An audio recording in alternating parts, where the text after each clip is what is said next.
ଯଦି ଭୋଗରେ ତୁଳସୀ ପଡୁଛି ଲୋକ ତୁଳସୀ ଫୋପାଡ଼ି ଦଉଛି ଖାଇ ଦଉଛନ୍ତି କି ତୁଳସୀ କି ଯେତିକି ସମ୍ମାନ ଦବା କଥା ସେତିକି ମିଳୁନାହିଁ।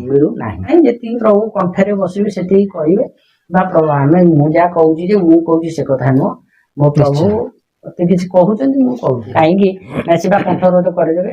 ଦେଖନ୍ତୁ ସେ ପରାଧୀନ ସମୟରେ ଆସିଲେ ସେଇ ସମୟରେ ଶହ ଶହ ଲୋକ ମରିଯାଇଛନ୍ତି, କିନ୍ତୁ ପରବର୍ତ୍ତୀ ସମୟରେ ସ୍ୱାଧୀନତା ଆମେ ପାଇବୁ। ଯଦି ସେତେବେଳେ ଠାକୁର ନଥିଲେ ସେଟା ସେଇ ସମୟରେ ତ କହିଥାନ୍ତେ ସବୁ ଯାହା ଜଳିଯିବ, ସବୁ ଯାହା ସରିଯିବ, ପୃଥିବୀ ଧ୍ୱଂସ ହେଇଯିବ। ଏତେ ଯାହା କହିଲେ ଆମେ କହିଲେ କଣ ଠାକୁର ଆମ କଥାରେ ଅଛି, ସିଏ ଆମକୁ ଚଳଉଛି, ସିଏ ଆମ ଅନ୍ତର ଭିତରେ ରହିଛି ବୋଲି ଆମ ପାଟି ଫିଟୁଛି, ଆମେ କହୁଛୁ ଖାଉଛୁ। ଆମେ ଗୋଟେ କାର ଚପଲ ଉଠିବାକୁ ଆମେ ଯୋଗ୍ୟ ନୁହଁ।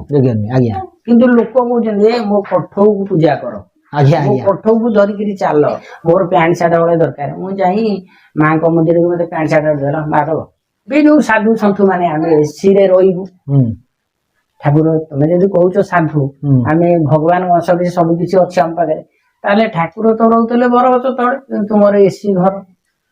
4 ଚକିଆରେ ଯିବୁ, ଗାଡି ଗୋଟାକ 15 ଲକ୍ଷ 20 ଲକ୍ଷ 50 ଲକ୍ଷ ଗୋଟେ ଗାଡିରେ ଆମେ ଯିବୁ। ଠାକୁର କଣ ଗାଡିରେ ଚାଲିକି ଯିବା? ସେ ଗାଁର ପାଖରେ ମାଙ୍କର ପୂଜା ହବ, ବି ଯଜ୍ଞ ହବ, 100 200 500 ଦିଅ ଲୋକ କଣ ଯଜ୍ଞ ହବ, ସେ 2-3 କିଲୋ ଘିଅ ପଡୁଥିବ ସେମିତି ସେମିତି। କିନ୍ତୁ ଯଦି ଗାଁରେ କହିବେ ଆଜି ନାଚ ହବ ଆଉ କଣ ଡ୍ୟାନ୍ସ ହବ, ସେତେବେଳେ ଲୋକଙ୍କ ପାଖରେ ସବୁଜା ପଇସା ବାହାରି ପଡିବ। ସେତେବେଳେ ପ୍ରଭୁଙ୍କୁ ଦ୍ୱାପର ଯୁଗରେ ପ୍ରଚନା ଯାଇଛି, ପ୍ରଭୁ ତମେ କଣ ଭୋଗ, ତେଣୁ ସେଇଥିପାଇଁ ଠାକୁର ମାଗି ନେଇଥିଲେ ପ୍ରଭୁ ମୋର କିଛି ଦରକାର ନାହିଁ, କଳିଯୁଗ ମୋର ଖାଲି ତୁଳସୀ ଜଳ ଟିକେ ଦିଅ। ତେଣୁ ସେଇଥିପାଇଁ ପ୍ରଭୁ ଏତେ କହିଲେ। ଯେତେବେଳେ ଶ୍ରୀକୃଷ୍ଣ ପଚାରୁଛନ୍ତି ସୁଦାମାକୁ, ଯେତେବେଳେ ସତ୍ୟ କୃପା ଜଳ ତ୍ରେତୟାରେ ନଳ ଦ୍ୱାପରେ ସୁଦାମା କଳିରେ ଅଚ୍ୟୁତ, ତେଣୁ ସୁଦାମା ପଚାରିଥିଲେ, ସୁଦାମା ସେଇଠି କହିଲେ ଯେ ପ୍ରଭୁ ମୋର କିଛି ଦରକାର ନାହିଁ, ମତେ ଏଇ ଜିନିଷ ଦିଅନ୍ତୁ ଯେ କଳି ଯୁଗରେ ଲୋକମାନେ ଯାହାକୁ ଛୁଇଁବେନି, ଯାହାକୁ ଖାଇବେନି, ଯାହା ପାଖରେ ଟିକେ ପାଣି ଦେବେନି ବା ଯାହାକୁ ଦେଖିଲେ ନାକ ଟେକିବେ, ମତେ ସିଏକୁ ଦିଅ। ତେଣୁ ପ୍ରଭୁ ସେଇଠି ଶ୍ରୀକୃଷ୍ଣ ପଚାରିଥିଲେ ଆରେ ଏମିତି କଣ ଅଛି ନା ହଁ ପ୍ରଭୁ ନା ସିଏ କି ନା ଆସୁଛି ତୁଳସୀ। ବର୍ତ୍ତମାନ ଦେଖନ୍ତୁ ତୁଳସୀ ମୂଳରେ ଜଳ ଦବା, ଯଦି ଭୋଗରେ ତୁଳସୀ ପଡୁଛି ଲୋକ ତୁଳସୀ ଫୋପାଡ଼ି ଦଉଛି ଖାଇ ଦଉଛନ୍ତି କି ତୁଳସୀ କି ଯେତିକି ସମ୍ମାନ ଦବା କଥା ସେତିକି ମିଳୁନାହିଁ। ତେଣୁ ପ୍ରଭୁଙ୍କ ଜିନିଷ ସେୟା। ତେଣୁ ପ୍ରଭୁଙ୍କ ବାବଦରେ ଆମେ ଯଦି ଆଲୋଚନା କରି ସେମିତି ଆଲୋଚନା ଚାଲିଥିବ, ସେମିତି ଆଲୋଚନା ରାତି ଦିନ ସବୁ ସମାନ ହେଇଯିବ। ତେଣୁ ପ୍ରଭୁଙ୍କ ନିଶ୍ଚିତ ବାଣୀ ଯେତିକି ପ୍ରଭୁ କଣ୍ଠରେ ବସିବେ ସେତିକି କହିବେ ବା ପ୍ରଭୁ ଆମେ ମୁଁ ଯାହା କହୁଛି ଯେ ମୁଁ କହୁଛି ସେ କଥା ନୁହଁ, ମୋ ପ୍ରଭୁ ମତେ କିଛି କହୁଛନ୍ତି ମୁଁ କହୁଛି। ଯଦି ପ୍ରଭୁ କିଛି ନ କହିବେ ମୁଁ କାହିଁକି କିଛି କହିବି, କାହିଁକି ନା ସେ ବା କଣ୍ଠରୋଧ କରିଦେବେ। ଆପଣ ମାନେ ଦେଖନ୍ତୁ ଭୟଭୀତ କରିବାର କଥା ନୁହେଁ ବା ଭୟଭୀତ ହବାର କିଛି କୌଣସି ଆବଶ୍ୟକତା ନାହିଁ। ବିପଦ ଆସିବ, ଆଗରୁ ମଧ୍ୟ ଆସିଛି, ଆଜି ନୁହେଁ ଆଜ୍ଞା। ଅଚ୍ୟୁତାନନ୍ଦ ମହାପୁରୁଷ 500 ବର୍ଷ ପୂର୍ବରୁ ଦେଖିଥିବେ ଆପଣ, ଇତିହାସ କାଢିକି ଦେଖନ୍ତୁ, ଆପଣ ରାମାୟଣକୁ ଯାଆନ୍ତୁ, ମହାଭାରତକୁ ଯାଆନ୍ତୁ, ଅନେକ ବିପଦ ମାନେ ଆସିଛି, ଅନେକ ଲକ୍ଷ ଲକ୍ଷ କୋଟି କୋଟି ଲୋକଙ୍କ ଜୀବନ ଯାଇଛି ଏବଂ ଅନେକ ଲୋକ ମୃତ୍ୟୁବରଣ କରିଛନ୍ତି ଏବଂ ପୃଥିବୀରେ ଅନେକ ମଧ୍ୟ ବିଘଟଣା ମାନେ ଘଟିଛି। କିନ୍ତୁ ତା ମାନେ ନୁହେଁ ଯେ ସତ୍ୟ ଯୁଗରୁ ମଧ୍ୟ ଅନେକ ଲୋକ ଥିଲେ ତୃତୀୟ ଯୁଗ ଆସିଛନ୍ତି। ଏଠି ଉଦାହରଣ ସ୍ୱାଧୀନତା ଯୋଉ ଆସିଲା 1947 ମସିହା ଅଗଷ୍ଟ 14 ତାରିଖ ରାତି 12ଟା ବେଳେ ଆମର ଯୋଉ ଆସିଲା, ଯୋଉ ଇଷ୍ଟ ଇଣ୍ଡିଆ କମ୍ପାନୀ ଯୋଉ 1600 ଖ୍ରୀଷ୍ଟାବ୍ଦରେ ଆସି ପହଞ୍ଚିଲା, ପ୍ରଥମେ ରାଣୀ ଏଲିଜାବେଥଙ୍କ ପରାମର୍ଶ କ୍ରମେ ଆସିକିରି ପ୍ରଥମେ ବାଂଲାଦେଶରେ ପହଞ୍ଚିଥିଲେ ଏବଂ ସେଇଠୁ ପ୍ରଥମେ ଏଠିକି ଆସିଥିଲେ। ସେତେବେଳେ ଆମର ଦିଲ୍ଲୀର ଶାସନକର୍ତ୍ତା ଥିଲେ ଜାହାଙ୍ଗୀର।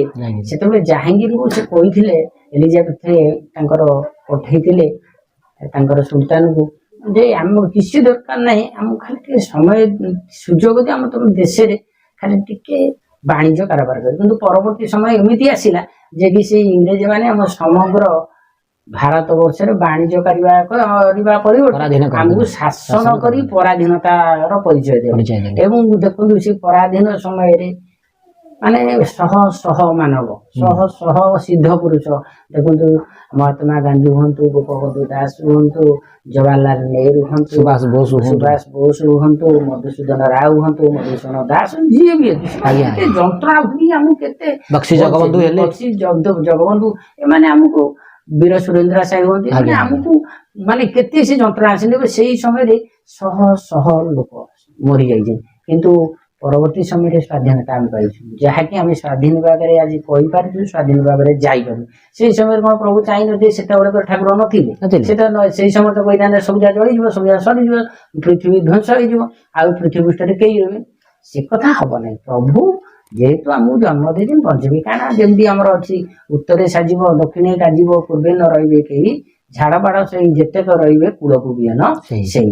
ସିଏ ପ୍ରଭୁ ତାର ବଞ୍ଚେଇବେ। ଆମେ ଯେତେ ଯାହା କହିଲେ ଆମେ କହିଲେ କଣ ଠାକୁର ଆମ କଥାରେ ଅଛି। ସିଏ ଆମକୁ ଚଳଉଛି, ସିଏ ଆମ ଅନ୍ତର ଭିତରେ ରହିଛି ବୋଲି ଆମ ପାଟି ଫିଟୁଛି, ଆମେ କହୁଛୁ ଖାଉଛୁ। ଯଦି ଠାକୁର ଚାହିଁବନି ଆମ ପାଟି ଫିଟେଇବନି ଖାଇବୁନ ତ ଆମେ କଣ ଖାଇବୁ ନା ବଞ୍ଚିବୁ ନା ଆମେ କହିପାରିବୁ? ସାର୍ ଯାହା କହିଲେ ବାସ୍ତବିକ ସତ୍ୟ, ଆକୁ କେବେ ଆମେ ଅସ୍ୱୀକାର କରିପାରିବା ନାହିଁ। ଏମିତି ପ୍ରକାର ବିଭିନ୍ନ ପ୍ରକାର ପରିବର୍ତ୍ତନ ସମାଜରେ ଆସିବ, ସଂସାରରେ ଆସିବ ଏବଂ ଲୋକ ମରିବେ ବଞ୍ଚିବେ ଏ ପ୍ରକାର ଚାଲିବ। ଅନେକ ଲୋକ ପ୍ରଶ୍ନ କରୁଛନ୍ତି, ଦେଖନ୍ତୁ 29ରେ ଏମିତି ଭିଡ଼ିଓ କରିଥିଲେ କିଛି ହେଲାନି। ଦେଖନ୍ତୁ ଗୋଟେ ଜିନିଷ, ପ୍ରଭୁ ହେଉଛନ୍ତି ମାଲିକ, ମଣିଷ ହେଲେ ତାର ଦାସ। ଦାସ ତ କହିପାରିବାନି, ଦାସର ଦାସର ଦାସର ଦାସ। ଠାକୁର କହିଛନ୍ତି ପ୍ରଭୁ ଅଚ୍ୟୁତ ସେ ଜାଣିନଥିଲେ, ସେ କହୁଛି ମୁଁ ହଉଛି ଦାସାନୁ ଦାସ, ଦାସାନୁ ଦାସ, ମୁଁ ଭୃତ୍ୟର ଭୃତ୍ୟ, ପରିଭୃତ୍ୟ ଭଣେ ଦୀନ ଅଚ୍ୟୁତ। ମାନେ ସିଏ ଭୃତ୍ୟ ଭୃତ୍ୟ ପରିଭୃତ୍ୟ। ମାନେ ବର୍ତ୍ତମାନ ଆମେ ଯୋଉ ପ୍ରଭୁଙ୍କର ମାନେ ଆମେ ଯୋଉ ଅଛୁ, ଆମେ ଗୋଟେ କାର ଚପଲ ଉଠିବାକୁ ଆମେ ଯୋଗ୍ୟ ନୁହଁ। ଆଜ୍ଞା। କିନ୍ତୁ ଲୋକ କହୁଛନ୍ତି ମୋ କଠଉକୁ ପୂଜା କର, ମୋ କଠଉକୁ ଧରିକିରି ଚାଲ, ମୁଁ କଠଉ ମାଡୁଛି, ମୋ କଠଉକୁ କାହିଁକି? ମୋ କହିବା କଥା କାହିଁକି? ସେ କୋଠରୀ କଣ ପ୍ରଭୁ ଅଛି? ଆଜ୍ଞା। ପ୍ରଭୁ ଆମେ ଯଦି ମୁଁ କହିବି ଠାକୁର ଅଛନ୍ତି ଠିକ, ଆମେ ମନା ନାହିଁ, ପ୍ରଭୁ ଅଛନ୍ତି। ଯିଏ ସଜୀବ ଦେବତା ଆମେ ତାକୁ ଭଲ ପାଉଛୁ କି? ମଣିଷ ହଉଛି ସଜୀବ ଦେବତା। ଆମେ ଯାଇ ବର୍ତ୍ତମାନ ମୋର ପ୍ୟାଣ୍ଟ ସାର୍ଟ ହଳେ ଦରକାର, ମୁଁ ଯାଇ ମାଙ୍କ ମନ୍ଦିରକୁ ମତେ ପ୍ୟାଣ୍ଟ ସାର୍ଟ ଦେଲା ମାଧବ। ଆଜ୍ଞା। ସଜୀବ ଦେବତା ହଉଛି କିଏ? ଆମର ମଣିଷ। ମଣିଷ ହଉଛି ସଜୀବ। ମଣିଷ ଭିତରେ ଯୋଉ ଜ୍ଞାନ ଅଛି ତାକୁ କେହି ଜାଣିବେନି। ସେ କଣ ଜଣେ କହିବାକୁ କଣ ଚାହୁଁଛି, ଯଦି ସେ ଠିକଣା ଭାବରେ ପ୍ରଭୁ ଠାରୁ କିଛି ଲାଭ କରୁଥିବ, ସେ କହିବା ପୂର୍ବରୁ ତାକୁ କହିଦଉ ତୁ ଏଇଆ ଚାହୁଁଛୁ କହିବାକୁ ନ କି ଏଇଆ ହବ ତୋର ଆଜି ନହେଲେ କାଲି। ମହାପୁରୁଷ ଅଛନ୍ତି 500 ବର୍ଷ ତଳର କଥା, କିନ୍ତୁ ଆଜି ଦେଖନ୍ତୁ 500 ବର୍ଷ ତଳେ କଣ ଆଜି ହବ, ଯୁଗରେ କଣ ହବ, ସେ ସମୟରୁ ଆଜି ତାକୁ ବ୍ୟାଖ୍ୟା କରୁଥିଲେ। ଆମେ ତାକୁ ଆଜି ଗୋଟି ଗୋଟି ମନେ ଦେଖିବାକୁ ମନେ ପଡୁଛି, ହଁ ଠାକୁର ତ ଏଇଆ କହିକି ଯାଇଥିଲେ। ମାନେ କେତେ ଦୂରଦୃଷ୍ଟି ଏବଂ ସେମାନଙ୍କର ଚିନ୍ତାଧାରା କେତେ। କିନ୍ତୁ ଆମର ଏବେ ସେତେବେଳେ ସେମାନେ କଣ କରୁଥିଲେ ନା ଆମର ବରଗଛ ତଳେ ରହୁଥିଲେ, ବଉଳ ଫଳ ଖାଉଥିଲେ, ବର ଚେରକୁ ଖାଉଥିଲେ, ହେଲା କି? ଏମାନେ ଏଇଆକୁ ଖାଇକିରି ସେ ଜୀବିକା ନିର୍ବାହ କରୁଥିଲେ। କିନ୍ତୁ ଆମେ ଦେଖନ୍ତୁ ଏବେ ଯୋଉ ସାଧୁ ସନ୍ଥୁ ମାନେ ଆମେ ଏସିରେ ରହିବୁ, ଠାକୁର ତମେ ଯଦି କହୁଛ ସାଧୁ, ଆମେ ଭଗବାନ ସବୁ କିଛି ଅଛି ଆମ ପାଖରେ, ତାହେଲେ ଠାକୁର ତ ରହୁଥିଲେ ବରଗଛ ତଳେ। ଆଚ୍ଛା, ମାଟି ପିଣ୍ଡାରେ ରହୁଥିଲେ, ମାଟି ଘରେ ରହୁଥିଲେ, କିନ୍ତୁ ଛଣ କୁଡିଆ କରି ରହୁଥିଲେ। କିନ୍ତୁ ତୁମର ଏସି ଘର, 4 ଚକିଆରେ ଯିବୁ, ଗାଡି ଗୋଟାକ 15 ଲକ୍ଷ 20 ଲକ୍ଷ 50 ଲକ୍ଷ ଗୋଟେ ଗାଡିରେ ଆମେ ଯିବୁ। ଠାକୁର କଣ ଗାଡିରେ ଚାଲିକି ଯିବା ସେ ଗୋଟେ? ଓହୋ, ବର୍ତ୍ତମାନ ହେଇଛି କଣ ନା ଆଜି ସମାଜ ସେଇଭଳି ହେଇଯାଇଛି। ଯେତେବେଳେ ବିଜ୍ଞାନର ଅଗ୍ରଗତି ଘଟିଛି, ବିଜ୍ଞାନ ଯୋଗୁଁ, କିନ୍ତୁ ବିଜ୍ଞାନର ଅଗ୍ରଗତି ଘଟିଛି ଠିକ, କିନ୍ତୁ ବିଜ୍ଞାନ ଜାଗାରେ ବେଶୀ ଆମେ ଅଜ୍ଞାନକୁ ହେଇଗଲୁ, ଅଜ୍ଞାନ ପଥରେ ଗଲୁ। ତେଣୁ ଲୋକମାନଙ୍କର ମାନସିକତା ସେଇଆ ହେଇଛି। ଯୋଉମାନେ ପ୍ରଭୁଙ୍କୁ ଡାକିବେ ହୁଏତ କଷ୍ଟ ଭୋଗି, ଆମର ଅଛି ଭାଗବତରେ ଯେ ହରି ଭକତ ଯେତେ ନର, ଭଙ୍ଗା କୁଡିଆ ତାର ଘର। ତେଣୁ ଯୋଉମାନେ ଭଗବାନଙ୍କୁ ଡାକିବେ, ଭଗବାନଙ୍କ ସ୍ମରଣ କରିବେ, ସେ ସଦା ସର୍ବଦା ଦୁଃଖ ପାଇବ, ଯନ୍ତ୍ରଣା ପାଇବ, ଲୋକେ ତାକୁ ଉଚ୍ଚାରଟନା କରିବେ। ବର୍ତ୍ତମାନ ଦେଖନ୍ତୁ, ଯଦି ଆମେ ଗୋଟେ ଜାଗାରେ ଗାଁର ଅନୁଷ୍ଠାନ କରିବା, ଗାଁରେ ବୁଲିବା, ଆଜି ଗାଁର ପାଖରେ ମାଙ୍କର ପୂଜା ହବ, କି ଯଜ୍ଞ ହବ, 100 200 500 ଦିଅ, ଲୋକ କଣ ଯଜ୍ଞ ହବ, ସେ 2-3 କିଲୋ ଘିଅ ପଡୁଥିବ, ସେମିତି। କିନ୍ତୁ ଯଦି ଗାଁରେ କହିବେ ଆଜି ନାଚ ହବ, ଆଉ କଣ ଡ୍ୟାନ୍ସ ହବ, ସେତେବେଳେ ଲୋକଙ୍କ ପାଖରେ ସବୁଜା ପଇସା ବାହାରି ପଡିବ। କାରଣ ନାଚକୁ ଦେଖି ଆଉ ଲୋକଙ୍କ ପାଖରେ, କିନ୍ତୁ ଜଣେ ଯଦି ଅଷ୍ଟପରି କରୁଥିବ, ଲୋକଙ୍କୁ ଡାକିକି କହିବ ମୁଁ ତତେ 200 ଟଙ୍କା ଦଉଛି, ତୁ ଆ ମୋର ନାମ ଯଜ୍ଞ ହଉଛି ଶୁଣିବୁ, ସିଏ କହିବ ମୁଁ ଯାଇପାରିବିନି, ଟଙ୍କା ଦେଲେ ବି ସେ ଆସିବନି ଶୁଣିବାକୁ।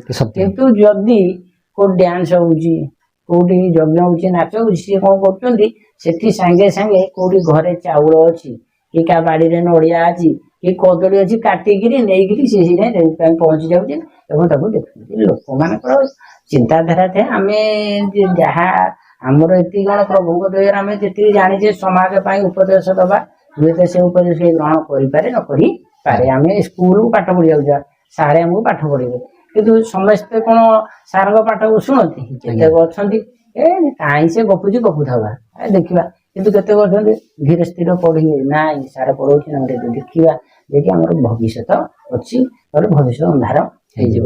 ତେଣୁ ଲୋକମାନଙ୍କର ଚିନ୍ତାଧାରା ଆଜି ଏଇଆ।